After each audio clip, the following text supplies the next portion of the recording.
وہ ہے دراصل اسم ذات اللہ، اللہ سے تعلق جوڑنے کے لیے اور پورے قرآن کو سینے میں اتارنے کے لیے اسم ذات اللہ کو دل میں اتارا جاتا ہے۔ اب یہ کام انسان کے اختیار میں نہیں کہ وہ اسم ذات کو اپنے قلب میں اپنے بلبوتے پر اتار لے، اور دل میں اسم ذات کا اترنا یہ ہے ہدایت کا نشان اللہ کی نظر میں، اور ہدایت اللہ کے ہاتھ میں ہے۔ لہٰذا جب اللہ کی رضا ہوتی ہے شامل حال، تو پھر اللہ تعالیٰ کسی مرشد کامل سے ملا دیتا ہے، پھر اللہ تعالیٰ کے حکم پر وہ مرشد کامل تیرے قلب اسم ذات اللہ داخل فرماتا ہے۔ جب اسم ذات اللہ داخل فرماتا ہے، اب تو اللہ سے جڑ گیا، اب تو اللہ سے جڑ گیا نا، تیرے دل میں اللہ اللہ شروع ہو گئی۔ اب اللہ کی مرضی ہے نا کہ وہ اسم ذات اللہ صرف رگڑا کھاتا رہے، نور بناتا رہے، تو مومن بن جائے۔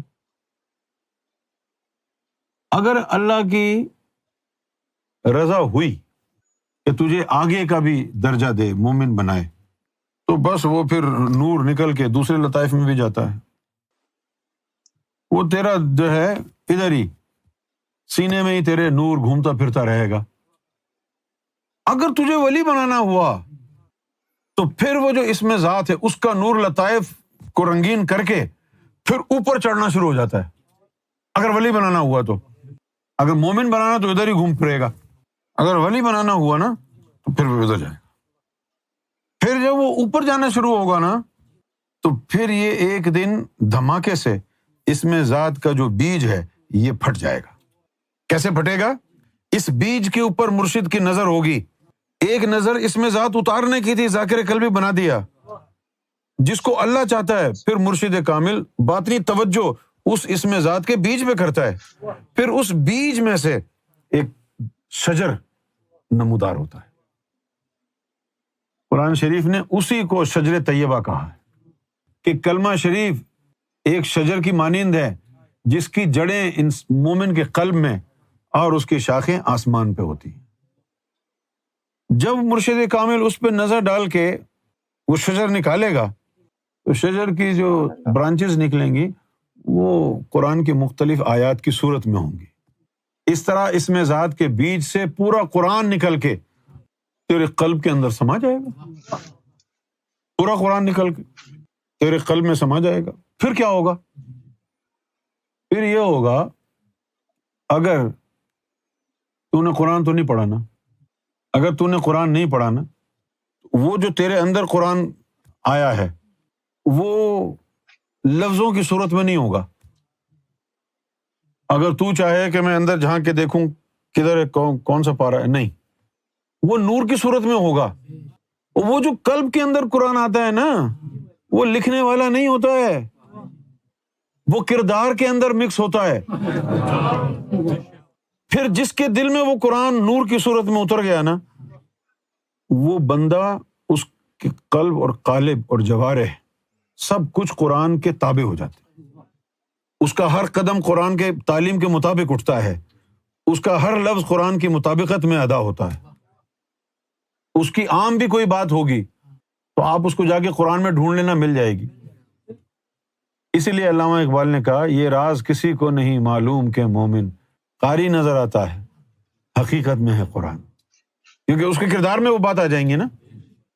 جس طرح ہم نے کئی دفعہ آپ نے دیکھا ہوگا کہ یہ بات قرآن میں آئی ہے، ذرا دیکھنا کہاں پر ہے۔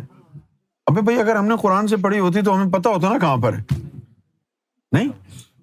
اگر ہم نے پڑھی ہوئی ہوتی تو پھر تو ہم یعنی اپنی ایفیشنسی جھاڑتے نا کہ بھائی یہ آیت نمبر فلاں فلاں یہ نکالو۔ ابھی ہم یہی کہہ رہے ہیں کہ بھائی یہ قرآن میں اللہ نے کہیں کہی ہے، دیکھنا کہاں پر ہے، کیونکہ قلب کو یہ پتا ہے کہ یہ قرآن ہے، یہ کہیں لکھا ہے۔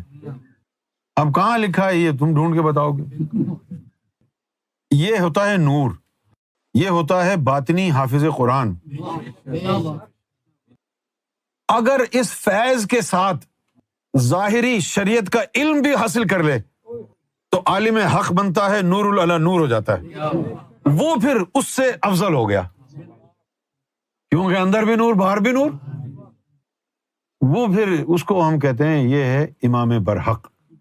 ایسے علماء کی طرف پیٹھ کرنا بھی جو ہے وہ گناہ ہے۔ یہ ایسے علماء جن کے سینے منور روشن ہیں، ایسے علماء کے لیے کہا گیا ہے کہ یہ رسول اللہ صلی اللہ علیہ وسلم کے نائبین ہیں، ان کی صحبت میں بیٹھنا ہے، رسول اللہ کی صحبت میں بیٹھنا ہے۔ اور جن کو یہ اندر کی تعلیم حاصل نہیں ہے ان کے لیے تو کچھ اور ہی کہا ہے، ان کے لیے کہا ہے اتقوا عالم الجاہل، جاہل عالم سے ڈرو اور بچو۔ قیل من عالم الجاہل یا رسول اللہ صلی اللہ علیہ وسلم، صحابہ نے کہا کہ بھئی عالم جاہل کون ہوتا ہے یا رسول اللہ؟ آپ نے فرمایا کہ عالم اللسان و جاہل القلب، یعنی اسود، کہ جاہل عالم وہ ہے جس کی زبان عالم ہے اور جس کا دل سیاہ ہے، ایسوں کے لیے کہا کہ ان سے ڈرو اور بچو۔